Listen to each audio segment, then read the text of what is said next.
Welcome to the BumbleKast. I'm your host, Ian Flynn, the BumbleKing, and joining me as always is the dark side of the cast, Kyle Kraus. Is that true? I think that's true, but I'm not sure. I might be the dark side sometimes, kind of like a coin flips over every now and again. Do we need to figure it out? Do we bring balance to the BumbleKast? That's implying that either of us are balanced to begin with. Oh, that's true. We do have some issues. I have some physical balance issues. I mean, come on. So there is that. Well, we don't need to force this joke any further. Oh. How have you been, sir? I'm real tired. Like Mario in Mario 64 when he says, "I'm real tired." And then he lays down and starts snoring and then says, "Ah, spaghetti. Ah, ravioli. Ah, mamma mia." So how are you doing? I'm doing all right. This week hasn't been as productive as I wanted, but this week has been full of other stuff, so such is life. I am slowly but surely making my way through finally getting the first draft of the first chapter of Dragoon done.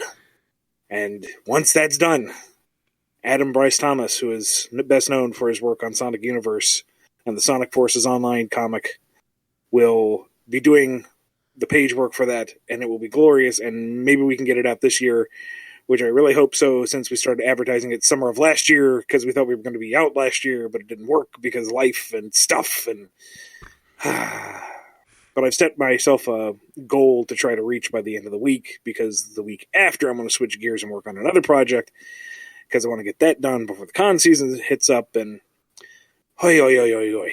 But speaking of cons, as always, you can find out what I'm doing over at BumbleKing.com in terms of con schedules. I will be at WonderCon, courtesy of IDW, which is at the end of March and over in Anaheim, California. I am on the waiting list to maybe get into Comic-Con Toronto, which is the weekend before that. On the one hand, I really hope that we do get in, because we know some great folks at that show. I love meeting the fans. It'd be a nice way to warm things up. On the other hand, I kind of hope we don't, because it would be nice not to do a whole show over a weekend, have 3 days to recuperate, and then fly out to Anaheim to do another 3 days. That's very you're very busy with conventions. But it's nice to see IDW sponsoring you to go to conventions. That's cool. Yeah. More than they're putting a lot of faith in me. So Sonic turn into something. More than just San Diego. I think you have proven yourself already. Do you really need to prove yourself again to IDW? I think your decade plus run on Sonic speaks volumes on its own. I think you're good. We'll see. I think you're good.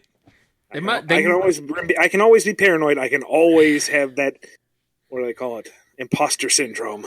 Yeah. I know all about that.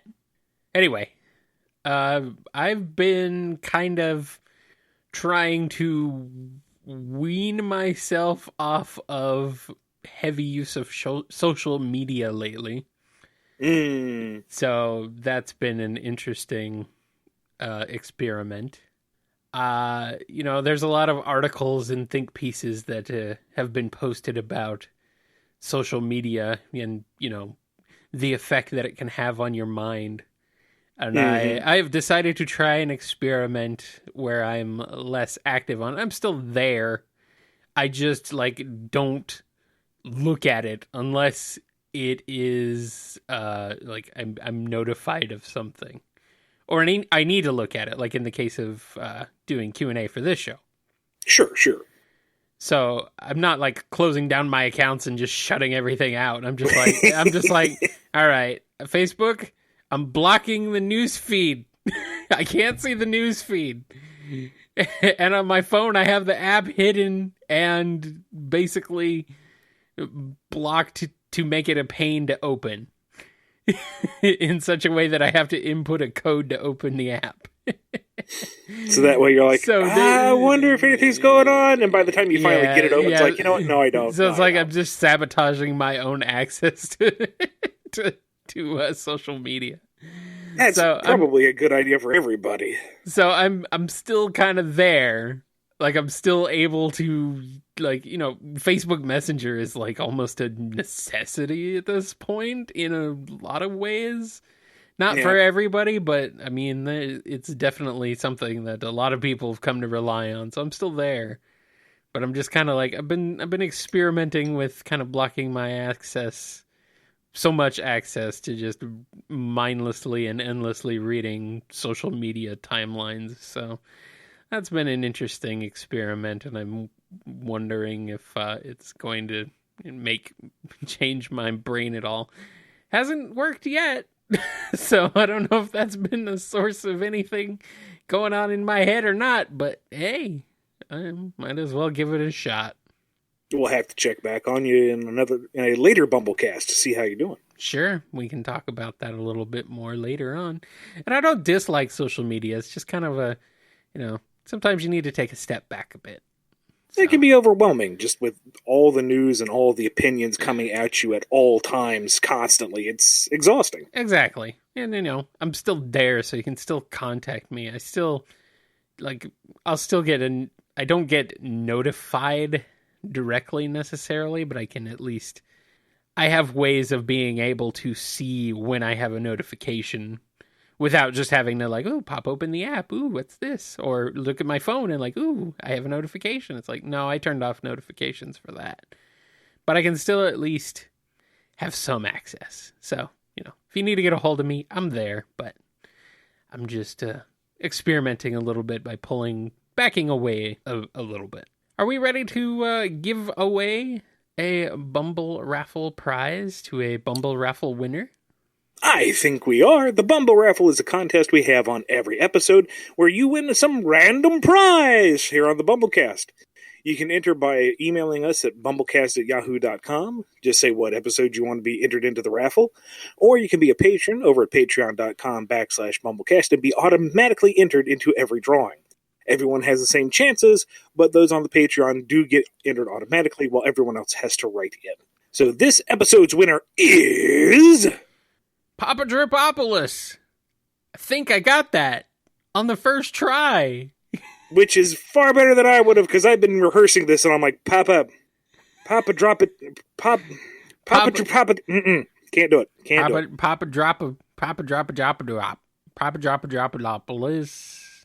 Papadripopoulos. Ah, yeah, I just kind of straight up read it and got it. Wow, cool. Congratulations, Papadripopoulos.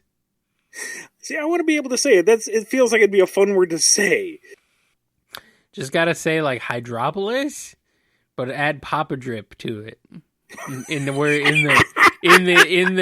place of high. So Papadrip and then Opolis. If you say so.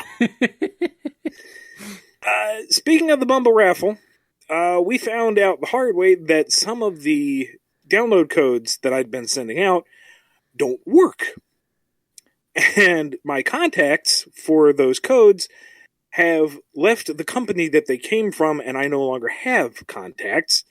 So if you have one of those bum codes, please contact us at BumbleKast@yahoo.com and say, hey, my prize didn't work, and we will give you something else. Because that's not fair if you want a thing and it doesn't work. No, I can't test the codes, because if I do, that redeems the codes, which defeats the entire purpose of it. So please, let us know. Yeah, I really wish these redemption things also had a code tester. You can be you just pop in the code and be like, this code is still redeemable, or this code is no longer redeemable, and without redeeming it. That would be really handy. Apparently, nobody has invented that. I know it's possible. It's 100% possible. It's not difficult to code things on the internet. Okay, I take that back. It is. But it's not difficult to code that. If they can code a redemption system, they can code something to check and see if a code's been redeemed or not. Come on, web developers. You can do it. I have faith. Copy mark, trademark the idea as soon as it comes into being. It was us. We thought of it first. Nobody ever thought of this. Yeah, I'm sure it's been thought of. And, subsequently been like, nah, we don't have time for that. Or, nah, we don't have the budget for that. Or, nah, we don't need to bother with that. Why would anybody care? And then all of a sudden it's like, oh, well, maybe somebody would care, but now we fired the person who originally coded that, so whatever. We're not going to worry about it. We laid them off years ago. Why would we worry about it now? They did their one thing and then they left. That's how business. That's probably about as accurate as it could be, and that's kind of scary. That's how businesses work, right? More or less. And unfortunately, the sad reality of it is that it is how they work. You did your thing, now get out.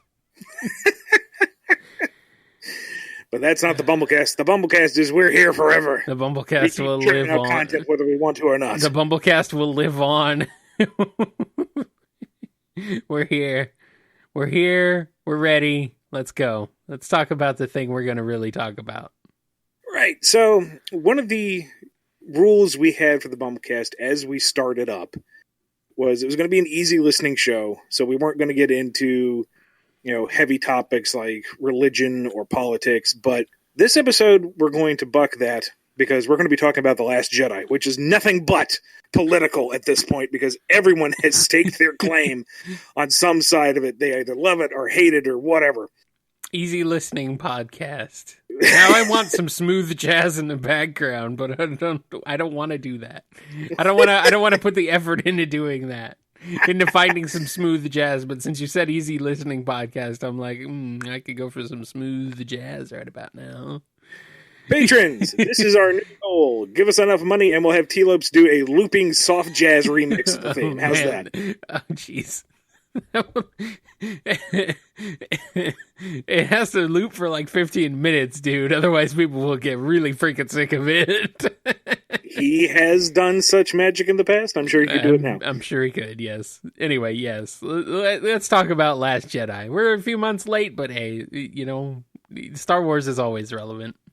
It is, and I think at this point, things have kind of settled out on where everyone's opinion is on it. So we're not really... I don't think we'll ruffle any feathers, but at the same time, the arguments have been made. You can listen and agree or say no and whatever. Anyway, we're nerds here. We talk about Star Wars. That's our pastime. It's what we do. Sure. So, Kyle, I could rant for a long time, so I'm going to give you the first shot at this. What did you think? What is your take on The Last Jedi? I liked it, but it was flawed. And I have heard opinions. I've heard opinions ranging from it's the best, greatest Star Wars movie ever to it's complete garbage, don't see it. And like most things, the reality for me is somewhere in the middle. More toward the positive end, I would say. Okay. It is a little formulaic, but it also does some really weird things. I do like that it is a little bit of a different tone. I guess not really a different tone, but it does depart from the way that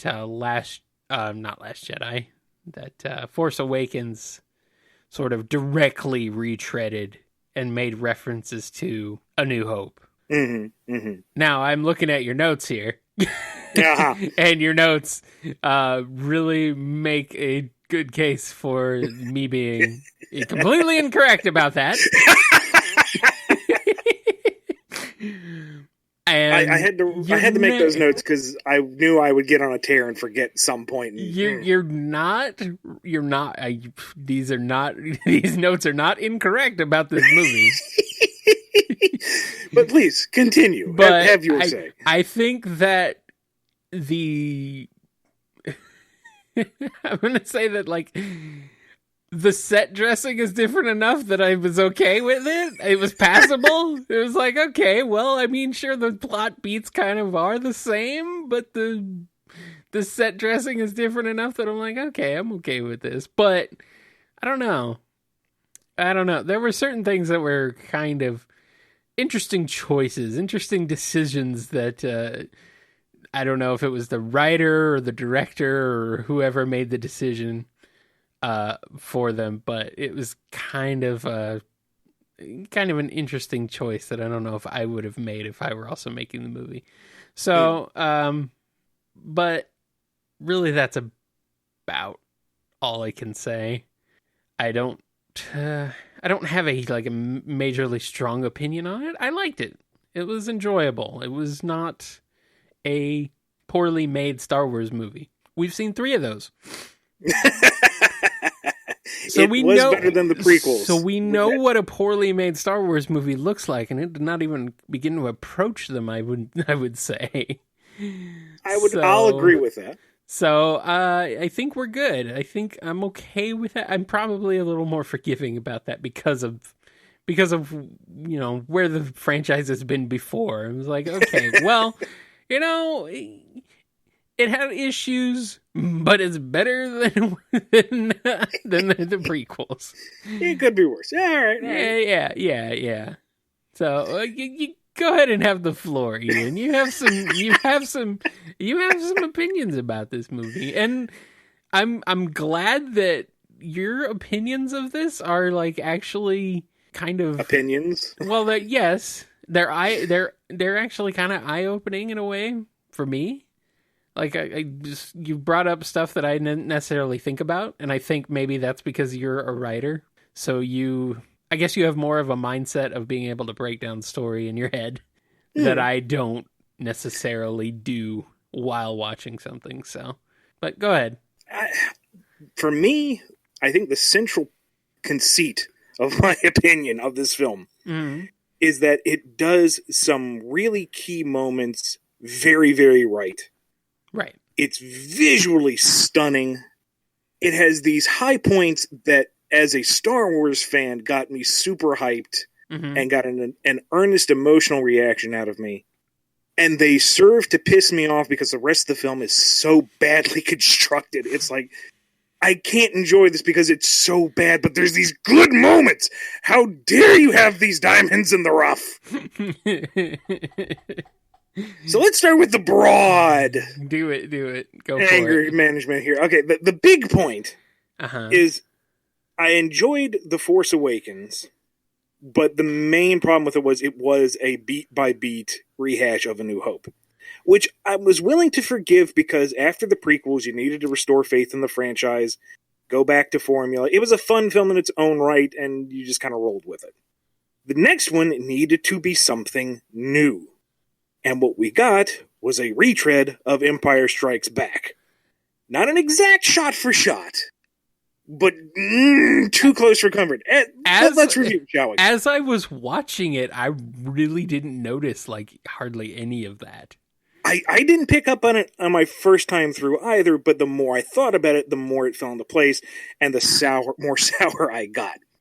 Yeah, I guess I just didn't think about it that much afterwards. I don't know. Maybe that's just me, or I don't know. Anyway, go ahead. So, in the 2 films, one of the subplots follows our Jedi protagonist.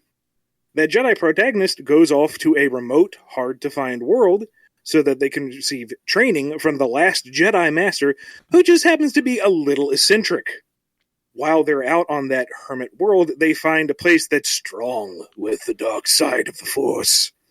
And they go into that place, and they have a really trippy sequence that reveals something about their lineage, about who they are and what their legacy is. Then they abandon their training to leave the hermit world on a rescue mission that everybody says, don't do it, that's a bad idea, and it goes very poorly for them. Meanwhile, in the other subplot, and granted this is painting in somewhat broader strokes. This gets you a little broader, but yeah. Go ahead. We'll get into why that part's bad anyway. But anyway, our heroes go to a glitzy region of space. They need to go there to fix an issue with the hyperdrive. And they are betrayed by the swindler that they are seeking out specifically to help with the hyperdrive. Everyone meets up at the end of the film, they escape the Empire, and it ends on a kind of bittersweet note of hope, even though characters have been lost. We also have very key moments where a bunch of walkers cross a white plain, whether it's snow or salt, And we have a razzle-dazzle chase sequence where the Millennium Falcon is flying around through rocks. Well, whether it's space rocks floating around as asteroids or a really big, pretty crystal cave, it's still the Millennium Falcon escaping TIE fighters flying through rocks. It's the same thing. Now, those of you who really like the film are probably waving your hand saying, Poe's subplot does not fit in with that at all. And you are right. You're absolutely right. And Poe's subplot is probably the worst part of the film.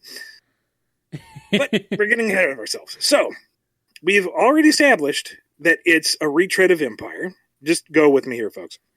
And that is the first major ding for me. It's like, do something new. You have these new, incredible characters. You have Rey, who's fantastic. You have Poe, who's fantastic. You have Finn, who's fantastic, even though he's kind of like a revisit of Kyle Katarn, but he's a better version of Kyle Katarn, in my opinion. You have Rose, who is this fascinating new insight into the reality. I love this new cast. I absolutely adore them. I want them to do more. And they're stuck in this film, and it makes me mad. I like Rose as a fangirl. I think that's actually, like, there's not been a character like that in any Star Wars movie before.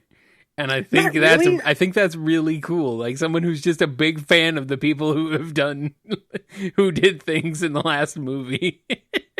That's why I like her, is that she's not the glamorous rebel leader. She's a grunt. She's down in there fixing the planes. She's in there fighting for the cause. Right. You know?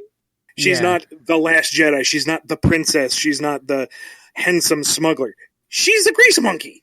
And that's such a neat insight into the universe. Yeah, we haven't gotten anything quite like that, I don't think, no, before. Not really. Let's break down the film into its three key components, which is Rey's story, Poe's story, and Finn's story. Mm-hmm. Now, Rey's story, I pretty much like wholesale. I think that was the strongest segment of the whole film, and I know people have problems with it for various reasons, and I get that. But to me, I feel like in terms of a Star Wars story and the way it was structured, it works really well. I would agree. Rey has the strongest story, and I think is the strongest character of this new cast. Yeah. I mean, folks will come down on her for saying, oh, she's like all of a sudden this great and powerful Jedi. How does that make any sense? Did you forget what happened with Luke? He was a farm boy in the middle of nowhere who went from bumpkin to Jedi in the course of like 2 days in film. Yeah. Yeah. Obi-Wan Kenobi handed him a lightsaber, and Luke all of a sudden it can touch the Force and is able to shoot them proton torpedoes and all that nonsense. If anything, Rey has had more of a story arc than Luke. Exactly. I saw folks mad at how Luke was characterized, and I loved it because it didn't do the typical, he became the wizened kung fu master. He was someone who was brought up on the abridged version of Jedi training. Yeah. He suffered some crazy Force manipulation, whether it was the cave, his temptation to the dark side. He was going to murder Vader until that last second. Yeah. He had some rage issues, all right? So to take someone who is not the best qualified Jedi in general and putting him in charge of training the next generation has always been an iffy idea to me. And when he confronted Ben, and when I should say confronted, when he attempted to sleep murder Ben, he had that moment of fear, that moment of anger, that very human moment, and then the training came through and he stopped, but the mistake was too late. And to me, that is heartbreaking. I love that moment. It's personal, it's understandable, and you can get why Kylo is so twitchy, because not only does he have that crazy, ugly Muppet messing around in his head anyway, but the one person that you would trust most of all, good old Uncle Luke, was just about to murder you, and that was a scary face he was making. So all of that, I like very much. Luke is I like Luke's characterization a lot, too.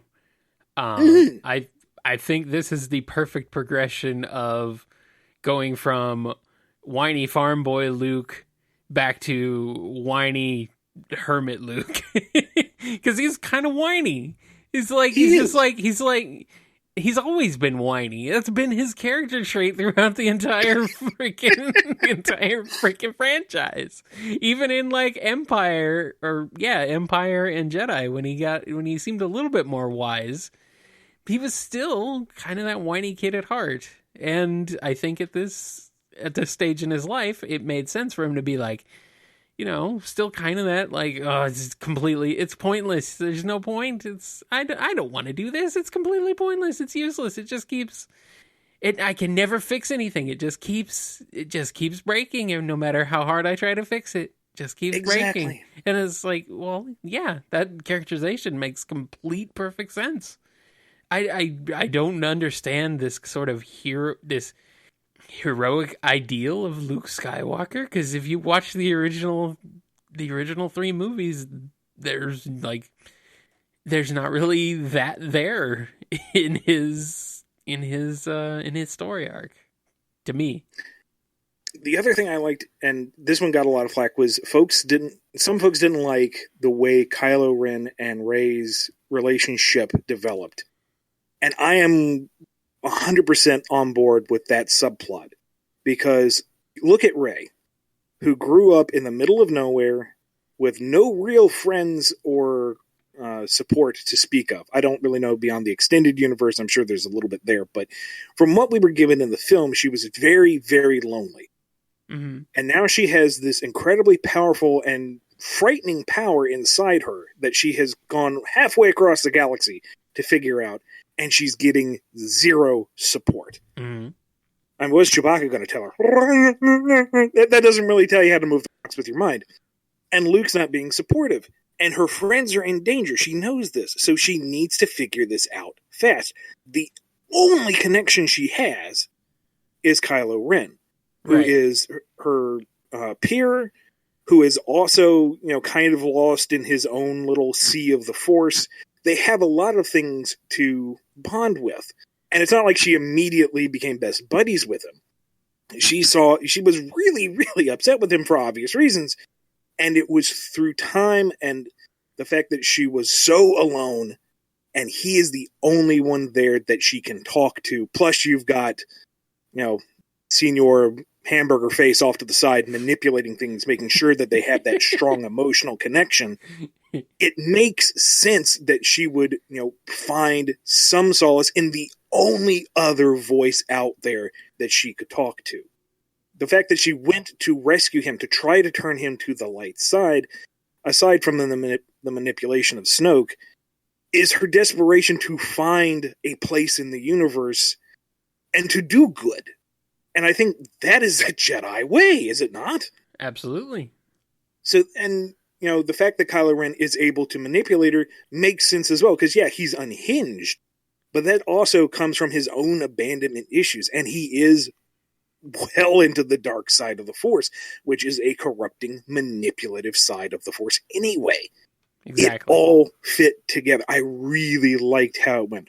I thought the build-up to Snoke's execution was a little ham-handed, but this is Star Wars, so, come on. Yeah, it's fine. I didn't even really care about Snoke. So the fact that he just got offed in this movie was like, okay, cool, whatever. I never really felt that, the Emperor. There's a lot of comparisons to be made between Snoke and the Emperor. Oh yeah. And I think that Emperor Palpatine, has more of a presence than Snoke ever did. And he has more of a presence, but I would argue Snoke is the more realized character. I think Snoke may have more. He had more to do, as in he actually did something. But I don't know. There was just something about him where it didn't really bother me that he got offed in this movie and that we never found out all that much about him, because we never really found all that much out about the Emperor either until the prequels, and then we regretted it ever since. I'd argue the Palpatine's arc in the prequels is a few saving graces, but that's a podcast for another time.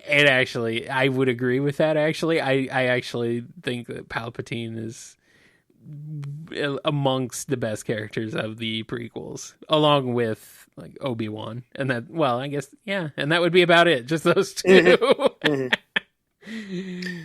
So what I'm most excited about for the next film is seeing what happens between Kylo and Rey in the end. How is their story going to advance? Because I'm invested in who they are, and they have a very personal conflict between them. So A+ there. Well, I want to mention before we move on, one thing I did kind of like was, and one thing I think that makes it a little bit different from Empire is that Luke is a bit more of he doesn't want to be a mentor, but I think Yoda did. I think Yoda was motivated to actually train Luke, but I don't think Luke was at all motivated to train Rey. Yeah. And I think that's one big thing that makes it different from Empire. So I see in the broad strokes, but I think there are details that do kind of set it apart. So, just thought I'd bring that one up too. Now, second plot is Finn's story arc. And while the story itself is not necessarily sad, I believe that it's one, too convoluted for its own good, and two, misses the point. And the point is Finn's arc from going purely looking out for himself from The Force Awakens, find a pilot, get off the Star Destroyer, get away, do my own thing. And then he became, fixated on, okay, Rey is my one friend. Protect Rey, help Rey. And that's where he starts in The Last Jedi. Get off the ship, find Rey, get Rey to safety. Who cares about the Resistance, Rebellion, whatever they're calling it? Get to my friend, help my friend. And by the end of the film is, I'm going to fly head first into the mini Death Star laser to save everybody, which is a big arc. He goes from not really having any goal aside from self-preservation to becoming a full believer in the rebellion, which is a great arc. That's fantastic. But I feel like it was lost, one, in the snaggle that is that storyline, and two, that the focus was put so much on Rose's story that we kind of lost sight of Finn. Mm-hmm. Which I can't fully fault because, Rose is a neat character. Sure. I'm glad that she's in there. But I feel like Finn was kind of the face of the new Star Wars to begin with. And I feel like he took a back seat to the whole film. And that I'm not cool with. It's not. It also ticks me off. Did you say it's Finn is the face or Rey? I mean... Well, at first I think it was Finn. Because it was Finn they had in the trailers. It was Finn they were showing off grabbing the lightsaber. It's Finn who we see first. Well, I mean, we see Poe first, obviously, but it's Finn whose story we're more invested in because he has that moment of horror and he betrays the Empire or First Order. It's the same thing. It doesn't matter. Yeah, these terms are used interchangeably and they're the same. Yeah, whatever. I mean, Rey was kind of the surprise heroine that rose up to be the top of the franchise. But Finn was a major component too, and I feel like he was kind of more played for laughs and forgotten for the most part in Last Jedi, and that's what I'm not too happy with. Plus, we finally had Captain Phasma, who was teased in the first film and written off as a joke, shows up pretty much just to pull a Boba Fett and look cool and get punked.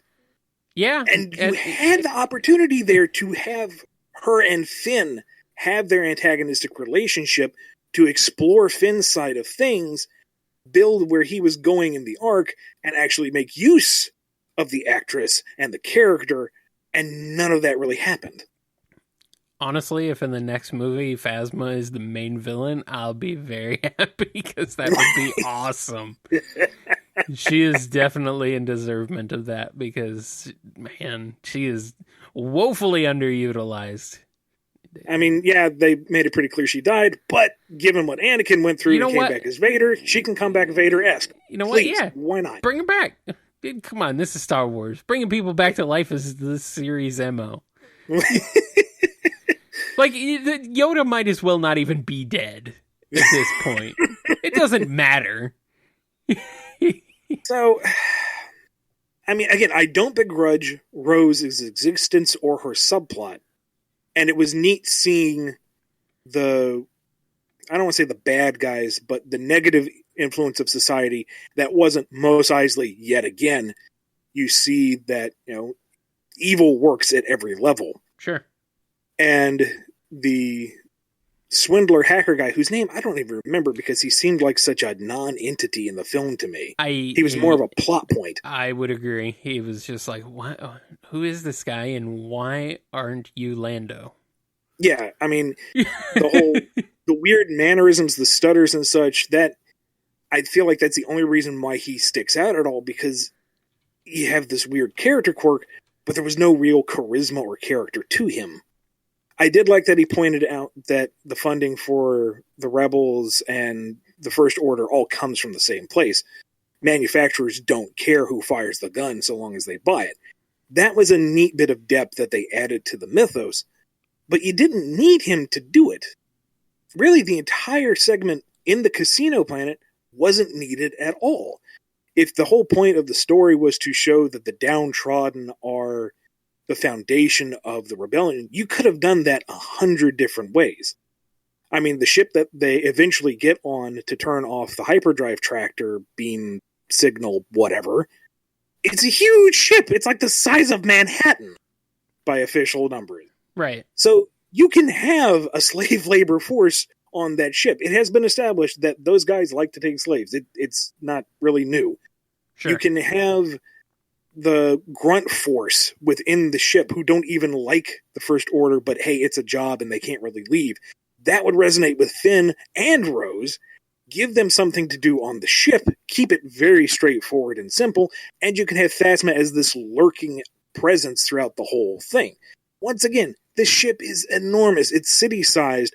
You could have had lots of fun chase sequences and cloak and dagger stuff and whatever on the ship without this whole thing of you need to sneak aboard a shuttle and get away to go to the planet to find the guy, to get off the planet, to get into the ship. And just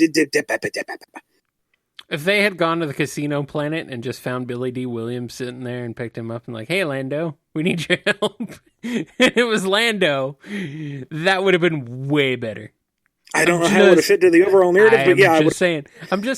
I thought that's what I kind of was hoping that was what they were going to do. They were just going to go to the casino planet and be like, oh, hey, it's Lando. Sweet. I mean, come on. I'm like really unhappy with the way Lando has been getting shafted. Yeah, like, Billy D. Williams has not even been asked to come back. It's like, he's alive. He will do it. He has said as much. He's willing. He's more than willing to come back. And they just he still oozes charisma. Absolutely. He would still mean that he's going to bring back Billy D. Williams. Absolutely. I think as I've gotten older, Lando has become pretty much my favorite character of the original trilogy, because he doesn't do a whole lot. But there's just something about him that's just, he's just cool. I think that's really it. He's just cool. I think he's cooler than Han. And, Han isn't that cool, to be honest. I don't think so. But that's just me.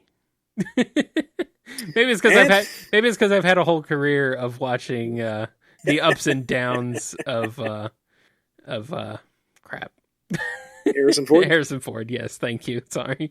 My mind is bad. Anyway, go ahead. Finally, we have Poe's subplot, which on the surface is kind of neat. Because, so his arc is, he starts off as the hot shot pilot, the knee-jerk reaction, go and shoot things type of guy. And by the end of it realizes that he doesn't need to do everything himself, and he doesn't need to go in guns blazing. Sometimes retreat is the only option, and it's a good idea. Right. Let others do what they're supposed to do and move on. But we didn't need the subplot that we got because it's an idiot plot when you get down to it. The entire conflict, which I like it. Okay, first off, I like how they handled it, because at no point did it feel like there was a civil war brewing. Everyone still maintained a level of respect and professionalism between each other.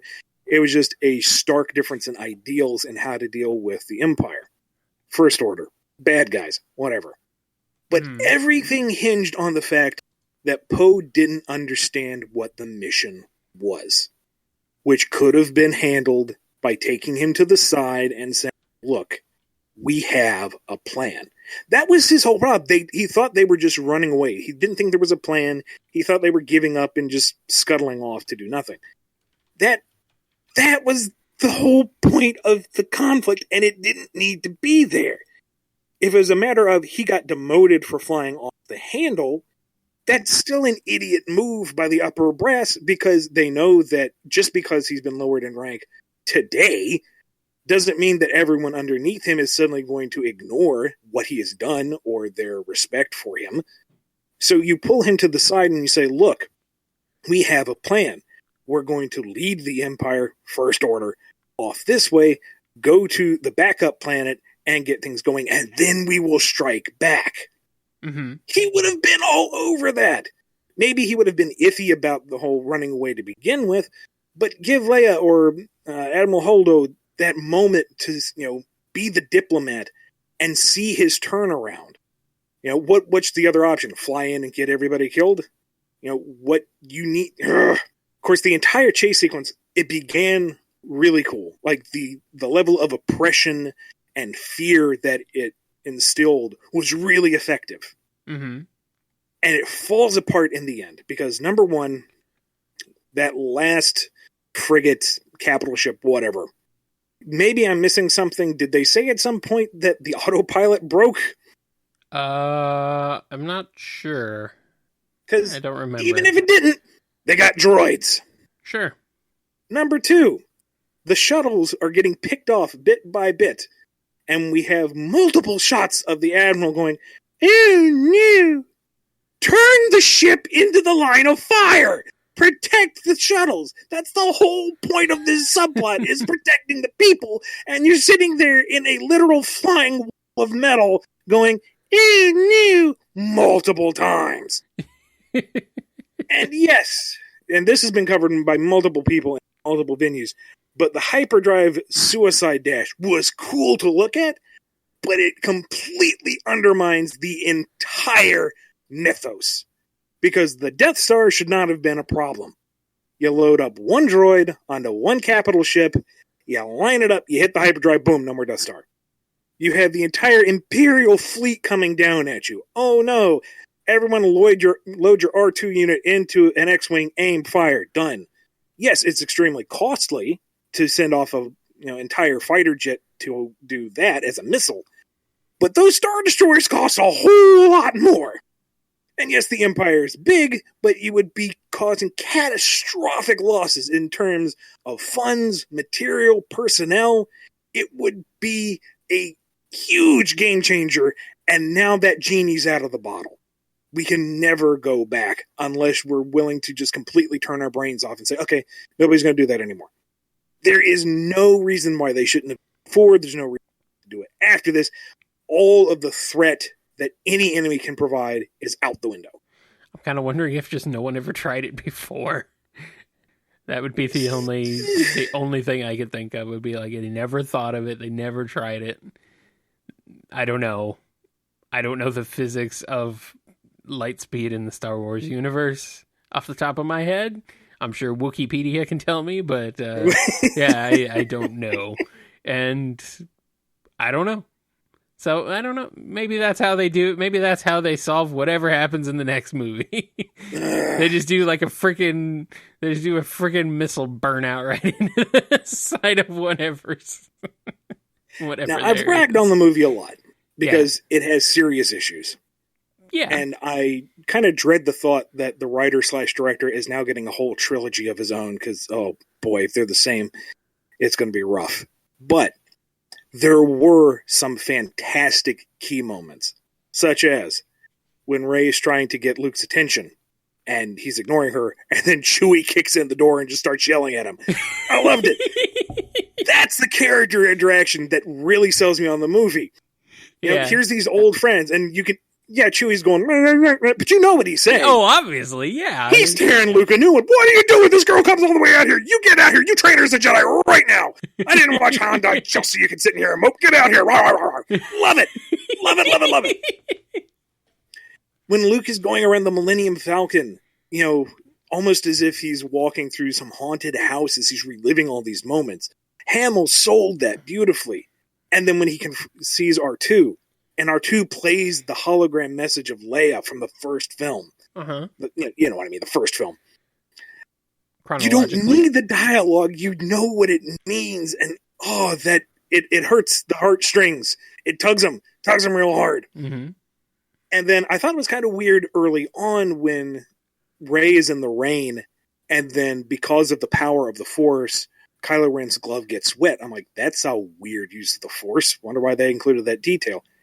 And then at the end, Luke presents Han's lucky dice to Leia before going to confront Kylo Ren. And it only makes sense that a Force ghost could do that because they established it early on with the rain sequence. And it's like, that is so wonderfully elegant. And it hurts so much, but in a beautiful way. I wish there was more of Luke and Leia interacting in the film. And Luke's standoff against Kylo Ren was perhaps the high point of the movie in terms of just individual scenes. Right, yeah. Oh, yeah. And I don't even mean just Luke being so completely cool as he's getting blown up. I mean Kylo's reaction to his absolute loss of control and composure. Right, and yeah. It really sells the idea that he is really wrecked I think, by his relationship with Luke. Just, that was all good stuff. So much good stuff. And again, the actors, fantastic across the board. I love what everyone is doing with their characters. I just wish that the story was better constructed. Even the story itself, never mind that it's the Empire again, the story itself has enough interesting elements that it could have worked if it had just been tightened up. And it drives me crazy. I liked it.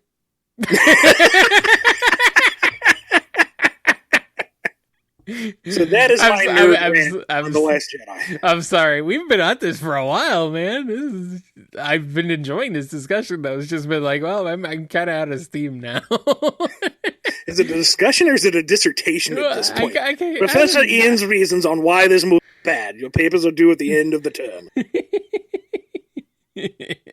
There will be a quiz after this episode, next episode, so be ready. Make sure you've studied. But you're right. We have gone on far too long. Let's move on to the Q&A.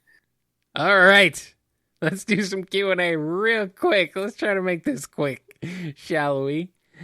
Of course, you can ask your questions at on Twitter at BumbleKast or use the hashtag BumbleKast. And you can also email us, BumbleKast@yahoo.com. Make your comments down in the YouTube videos or leave us a comment on the Patreon page. We got the priority Q&A coming up first from our excellent $5 plus patrons over at patreon.com/BumbleKast. First one comes from the Shadow Imperator. At the end of the Scrambled Sonic Universe arc, Eggman tells the defeated Snively that he now knows where Hope Kintobor is. But nowhere in the arc do we see how Eggman got this information. Since this occurred at the time when the Sonic issues went from 22 to 20 pages, I'm wondering if something had to be cut in development or if this was simply an oversight. Not so much an oversight as a less than clearly established point. Because Eggman points out that he doesn't understand why Snively on the run would make a point of stopping within the city. And it was supposed to be that by process of elimination, he understood, Hope is missing. Snively made this weird stop in the middle of nowhere. Obviously, the only reason he would stop would be for family and Hope. That probably could have been more clearly defined, but we covered a lot of points in that arc, so I guess, okay, maybe it does count as an oversight. Well. I mean, it's been a while since I've looked at that, so maybe if I reread the arc, I could point out specifically what was supposed to point it out, but that was the general idea, is that Eggman, being the genius that he is, figures it out by just the way things played out. All right.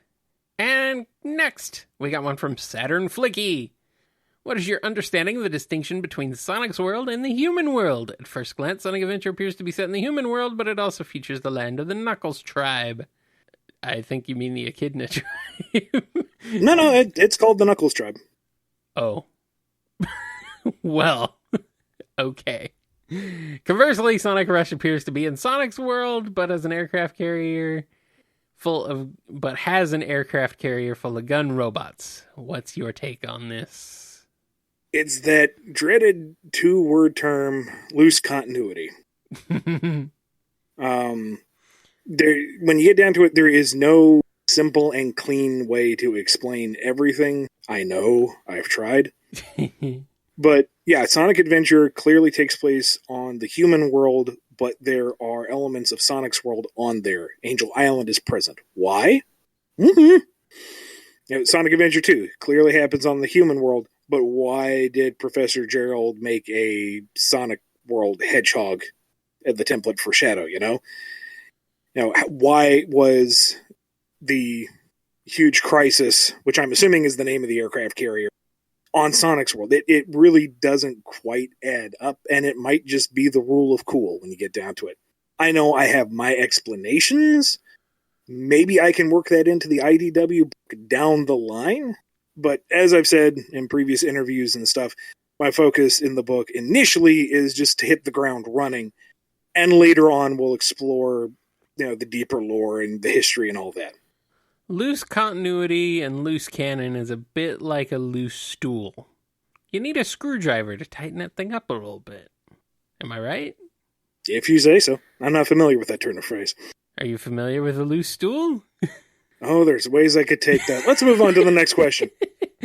All right, and the last priority question comes from Mike B.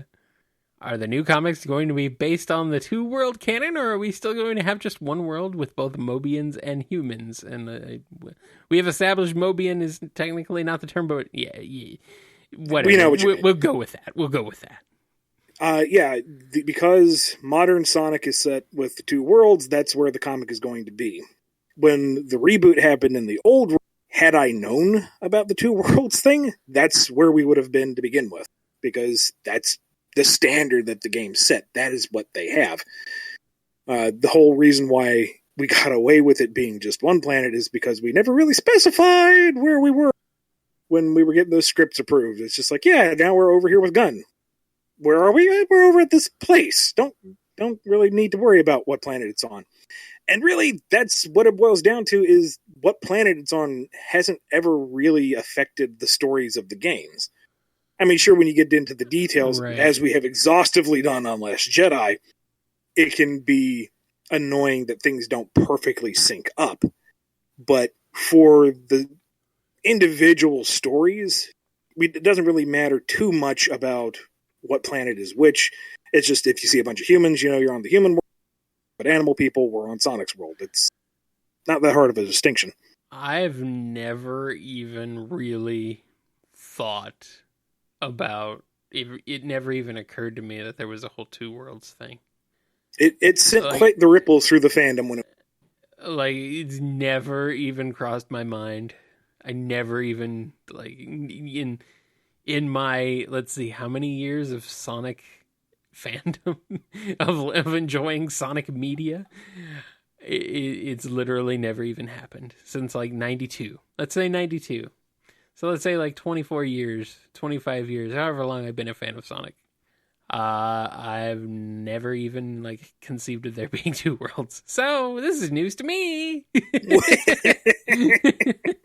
I still, and I think it, honestly, I think the distinction doesn't matter. I don't know why there even is a distinction. Why are they even bothering? I know there was, okay, I take that back. I do know that there was a distinction in Sonic X. And yet that distinction was completely blurred too, because they were only ever on one planet. So right, it didn't matter. So the only 2 worlds I've ever even thought of was classic Sonic and modern Sonic. And even then I've been which is which? I guess it's kind of depends on the writer and the story. It's I don't know. So yeah, I really just am not worried about Sonic canon at all at this point, I guess. I kind of envy your innocence there. I guess that's just where I am. I'm just I just kind of roll with it, I guess. I don't put that much thought in. Maybe it's just because I don't put a whole lot of thought into anything. just don't put a whole lot of thought into anything anymore. It's great. You should try it. Oh boy, I don't know if this is making me look good or bad. I think it's both. I don't think it matters. Anyway, next question comes from Connall T. What would a Sonic and Mario crossover be like with Eggman working with Bowser? For some reason, I can't see them working together. I don't think they're on anywhere on the same wavelength. No, it would definitely not be the epic bromance he had with Dr. It's hard to say for sure because who knows how either licensing side would let me, go with things. But I would like to think of it as a generally lighthearted with the same kind of fast-paced action that we saw in the original Sonic and Mega Man crossover. Mm-hmm. I would like to play with Mario and Sonic being out of their element in each other's universes and how, their worlds are so similar and yet so different and how they would interact with that. Give Mario some Sonic power-ups, give Sonic some Mario power-ups, see how they play with those. That would be fun. I think you're right. I think Bowser and Eggman wouldn't necessarily be working together so much as both of them are against our heroes. If they did team up, it wouldn't last very long or work nearly as well. Right. And I think that would also be kind of a refreshing take on it because the Eggman Wily thing fits so naturally because they're so similar in their interests. Right. But having Eggman and Bowser lock horns, so to speak, almost from the get-go would be kind of fun in its own right. Oh, yeah, definitely. I think that their methods are just completely different. Bowser is not...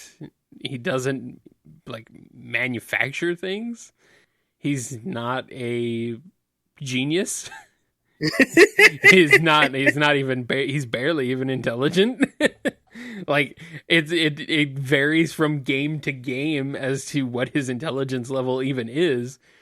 Whether he actually even speaks or not. It'd also be interesting to compare their approaches since Bowser seems to be a mix of magic and with his airships and the clown cars and the Mecha Koopas. Yeah. But he's much more magically inclined, whereas Eggman is definitely high-end high-tech. So just having Eggman kind of inspecting one of the airships going, "You're still using wood? Why?" Yeah, but it's easy. It makes it float in the air better. That doesn't make any sense. And I don't know. I kind of like that. Eggman inspecting Bowser's assembly line and just crapping all over it. The weird thing is, it's like Bowser tends to use magical means, while Eggman tends to use technological means to acquire magic MacGuffins. That's true. He uses a lot of magic to power technology or something like that. It's interesting, the dynamic there. So I don't know. You trap the toads in bricks. Yep. I trap little animals in killer robots that can actually move! They can actually do things! That'd be fun, though. That'd be good. All right, next question comes from SatKid21. He's asking about the Crusaders here. Do they ever actually go on a crusade? Because why are they called Crusaders when they don't have one epic, cool, awesome crusade? Well, because the perpetual battle against evil in the name of justice is their crusade. And because a League of Justice was already taken, and the avenging of things was already being done by another team, and I don't know. There's already a legion of them out there somewhere. Yeah, there's a whole legion of superheroes, and they don't quite. I guess the Crusaders maybe just don't quite have that X factor. Yeah. Okay. Whatever. It may be fantastic, but there's more than 4 of them.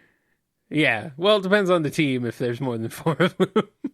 Depends on what iteration. Or, actually, does every iteration of the Crusaders have more than 4 people? I don't actually know. At least 5. Okay. Yeah, 5-man band. You gotta have that, I guess. I mean, it's a kind of high-end rotation because they infight a fair bit and they lose members pretty graphically every now and again, but Now, they take their lumps and they just... The crusade must go on. Yeah. All right, and the final question comes from SaidJaleelSJG, and this one is asking about Infinite from Sonic Forces. It says, honestly, what are your thoughts on Infinite? Neat idea. Kind of missed on the follow-through to execute. Yeah. Because, I mean, his whole gimmick is using the Phantom Ruby prototype, or at least the power of the Phantom Ruby, to manipulate your perception of reality. And we don't see a ton of that in play. I mean, the boss fights kind of give you a hint of that. There's the one stage where you're running through Metropolis City and, you know, you have the giant Phantom Infinites just lingering everywhere, and which way is up is constantly shifting. And that's really neat. That gives you an idea of just what kind of power he's playing with. But at the same time, he's kind of overpowered. You know? If he can do all that, if he can create infinite number of Phantom clones to do his bidding that are more or less within the same power range as their originals, I guess that chaos that confronted Tails was out of range or kind of weak sauce because he went down to one hit to Classic. But the general idea of him able to do that much without any restrictions kind of makes him broken. I am tickled that he gets punked by Shadow in the Shadow episodes, and that's kind of where he stays for the rest of his characterization. Just, I'm not weak. I didn't lose to you. I'm the new Edgelord. Shadow's like, I am the Edgelord. I am the Edgelord. I see what you did there. Personally, I am also kind of entertained by just how hammy he is, just how beyond the pale he gets. He's Shadow dialed up to 11, and Shadow already set the bar pretty high. I was going to say, Shadow was already dialed up to like 10 and a half. I wouldn't mind if they brought him back in some capacity and dialed down his powers a bit, like a localized field of manipulation. Yeah, I feel like good idea with questionable execution is a good way to describe Sonic Forces in general. Yeah, I could see that. Yeah, I like some. I like the ideas in there, but you know, when you have Sonic Mania in the same year, it's really hard to compare. It's like, okay, I guess I get what you're going for here, but I just want to play more Sonic Mania. What I would love to do is explore him more if we ever get a chance, since the tie-in comic, when he hits the Phantom Ruby, you see a world of ruination. That's what he envisions for the world, which I don't think completely syncs up with his presentation in Forces, where it seems more like he delights in the torture and the combat. I guess that all goes to the same ends of a ruined world, but I don't know. The direction I received for the comic felt a little less hamtastic than the game, but maybe that's my misinterpretation. All right, and that's all we got for the Q&A this week on this edition of the BumbleKast, and I think that wraps up this edition of the BumbleKast. Anything? Not just yet, because we've got to give a shout out to all the patrons who make this show possible. Do it. Okay, here we go. Are we ready? All right. Don't push yourself too hard. Daniel H., Eric F., Alex P., Kelsey R., Fatoler, Saturn-Flicky, Scruffy Matt, Chris A., Damo, John B., Sam Cybercat, Mike B., Samuel P., for R., David C., Reverend the Light, INW, Lisa M., Justin G., Connall T., Mike D., Adam T., Silly String, Takaro, Michael A. Q., Artin A. Malik, shoot, Lee H.K., Chevelle, Don B., Sin, Fritz, A.E. Double, Taka Elgato Games, John M., Yes, Savarovich 9X, James K., Papadripopoulos, Bradley C.P., Overthinking Films, Adam B.T., and Ron. Congratulations, Papadripopoulos. I feel like I hit a speed bump. Yeah. There's a lot of new names in there, and there's like a lot of like things that would really trip you up because, you know, for a while we we had a pretty steady, stable list of patrons, and now all of a sudden there's a bunch of new ones, and the order's kind of changed up a little bit, which is totally cool. At least we have Ron to round out the show. Exactly, Ron is still there for us. Good old Ron, bringing us home. And as for Papadripopoulos, I will get your name right eventually. This is my new goal for this show. Yeah. Let's just not call him Papadopoulos. No, it's Papadripopoulos. Yeah, I know. I'm making a very high level joke here that like nobody's gonna get.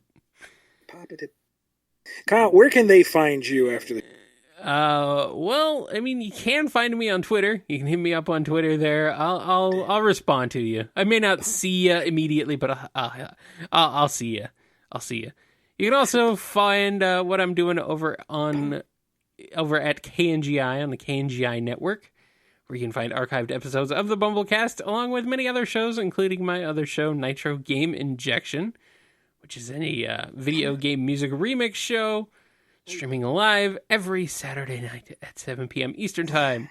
Oh, and you can find me at BumbleKing.com or on Twitter at IanFlynnBKC. And don't forget that you can also find us on Friday nights on Patreon.com/BumbleKast, where you can join us for BumbleKast Gaming Live, where we stream live for patrons, and then, we release those every other week on the YouTube channel. So, keep an eye out for those. And don't forget to shop.spreadshirt.com/BumbleKast, where you can buy things with the BumbleKast logo on them. It's fancy. That's going to wrap us up for episode 64 of the BumbleKast. May the Force be with you, always. Empire rules. Wait, what? No school like the old school. Mm-hmm. Hey, thanks for listening to the BumbleKast. If you like the show, be sure to hit that subscribe button and consider supporting us on Patreon. We have some great rewards, as well as big plans to make the show even better. Also, rate and review the show on iTunes. It gets more folks listening and really helps us out, so we definitely appreciate it. Original music by Ken Coda Snyder, used with permission. Find more of his music at bc.s3m.us and find the theme song at noisechanradio.bandcamp.com. Available as a pay-what-you-want download.